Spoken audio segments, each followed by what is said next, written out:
നമസ്തേ. ശസ്ത്രവും ശാസ്ത്രവും ഒരുമിച്ച് കൊണ്ടുപോകുന്ന പരശുരാമതന്ത്രം പ്രാക്ടീസ് ചെയ്യുന്ന സദാസിദ്ധ സൂക്ഷ്മ സുഷുപ്താനന്ദ ആരണ്യേശ്വര സ്വാമിജിയുടെ കൂടെയുള്ള രണ്ടാമത്തെ ദിവസമാണ് ഇന്ന്. അപ്പോൾ സ്വാമിജി പറഞ്ഞു, നാഗസഞ്ജീവനി എന്നൊരു സസ്യം കാണിച്ചു തരാമെന്ന്. ഒരുപാട് സഞ്ജീവനികൾ ഉണ്ട് എന്നാണ് സ്വാമിജി പറഞ്ഞത്. അതിൽ നാഗസഞ്ജീവനി എന്ന വിഭാഗത്തിൽ പെടുന്ന ഒരു സസ്യത്തെയാണ് പരിചയപ്പെടുത്തുന്നത്. നമുക്ക് നോക്കാം. ഹരി ഓം. ഇന്ന് നാഗസഞ്ജീവിനി എന്ന് പറഞ്ഞൊരു സഞ്ജീവനി സസ്യത്തിനെ പറ്റിയിട്ടാണ് പറഞ്ഞു തരുന്നത്. ഇത് ഉഷ്ണമേഖലാ പ്രദേശങ്ങളിൽ സാധാരണ കാണാൻ പറ്റുന്ന സസ്യങ്ങളാണ്. ഇത് പുല്ലാണ്. ഇത് പുല്ലിൻ്റെ മേലെയുള്ള ഒരു ഭാഗം. ഇത് നോർമലി പരാഗണത്തിന് വേണ്ടിയിട്ട് സസ്യത്തിൻ്റെ ഒരു പ്രത്യേകത ഇതിനുണ്ട്.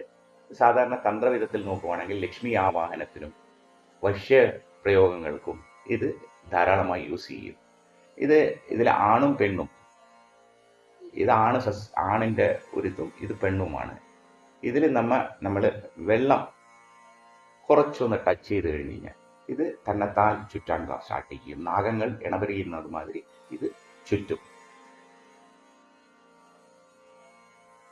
ലക്ഷ്മി ആവാഹനത്തിനും ലക്ഷ്മി പൂജകൾക്കും ഇതും അധികമായിട്ട് ഇത് യൂസ് ചെയ്യാറുണ്ട്. ഇതിൻ്റെ സയൻറ്റിഫിക്കൽ ഇത് നോക്കുകയാണെങ്കിൽ ഇത് എന്തുകൊണ്ട് ഇങ്ങനെ വെള്ളം തടുമ്പോൾ നോക്കുകയാണെങ്കിൽ ഇതിൻ്റെ പരാഗണം എങ്ങനെയാണ് നടക്കുന്നത്. ഇത് ഉണങ്ങി വരുമ്പോൾ ഒരു മഴ പെയ്യുമ്പോൾ ഓട്ടോമാറ്റിക്കലി ഇത് ഇന്നൊരിടത്തിൽ നിന്ന് ഇന്നൊരിടത്തേക്ക് ഇതിങ്ങനെ വെള്ളത്തിൽ ചുറ്റി അടുത്തിടത്തിൽ പോയി അത് തന്നെത്താൻ ഇനിയൊരു ചെടിയായി മുളയ്ക്കുന്നു. ഇതാണ് ഇതിൻ്റെ സയൻറ്റിഫിക്കൽ വേ. നോക്കുവാണെങ്കിൽ നമുക്ക് കാണാം, നാഗങ്ങൾ പിരിഞ്ഞു നിൽക്കുന്ന മരം നിന്നിട്ടുണ്ട് ഫുള്ളായിട്ട്. ഇതിന് ഇടം വലം എന്ന് പറഞ്ഞിട്ട് 2 ടൈപ്പ് ഉണ്ട്. അത് നമുക്ക് രണ്ടാമത്തെ പ്രാവശ്യം തൊടുമ്പോൾ ഇത് ഓട്ടോമാറ്റിക്കലി വലം വെക്കാൻ തുടങ്ങും.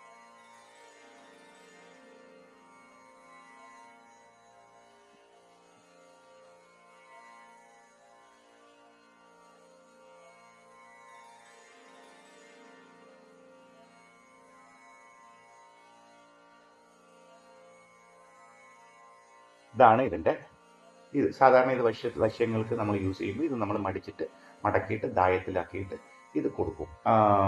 ഇനി നോക്കണം, വയറുവേദന ചെറിയ വയറുവേദനകൾക്കെല്ലാം ഇത് വെള്ളത്തിലിട്ടിട്ട്, ഈ വെള്ളം നമ്മൾ പഞ്ചലോഹ പാത്രത്തിലിട്ടിട്ട് ഈ വെള്ളം നമ്മൾ കൊടുത്തു കഴിഞ്ഞാലും ചെറിയ വയറുവേദനകളെല്ലാം ശമിക്കും. ഇത് വെള്ളത്തിലിട്ടിട്ട് വെച്ച് ഒരു 2-3 മിനിറ്റ്സ് വെള്ളത്തിലിട്ട് വെച്ച് ഇതിനൊന്ന് ശാന്തി കഴിഞ്ഞിട്ട് ഇതിൻ്റെ വെള്ളം എടുത്ത് കുടിക്കുമ്പോൾ ഓട്ടോമാറ്റിക്കലി വയറുവേദനയും ചെറിയ വയറുവേദനകളെല്ലാം ശമിക്കും. ഈ കുട്ടികൾക്ക് വരുന്ന ചെറിയ വയറുവേദനകളെല്ലാം ശമിക്കാനുള്ള ഇത് യൂസ് ചെയ്യാറുണ്ട് സാധാരണ. ഇതാണ് ഇതിൻ്റെ ഉപയോഗം. ഇത് സാധാരണ ഉഷ്ണമേഖലാ പ്രദേശങ്ങളിലാണ് അധികമായി ഇത് കാണാൻ പറ്റും നമുക്ക്. അങ്ങനെ ജീവിതത്തിൽ ആദ്യമായി ഒരു പ്രത്യേകതരം സസ്യം, അതായത് ഞാനിതുവരെ കേട്ടിട്ട് പോലുമില്ല, അങ്ങനെ ഒന്ന് സ്വാമിജി പരിചയപ്പെടുത്തി. ഏതായാലും നല്ലൊരു അനുഭവമായിരുന്നു.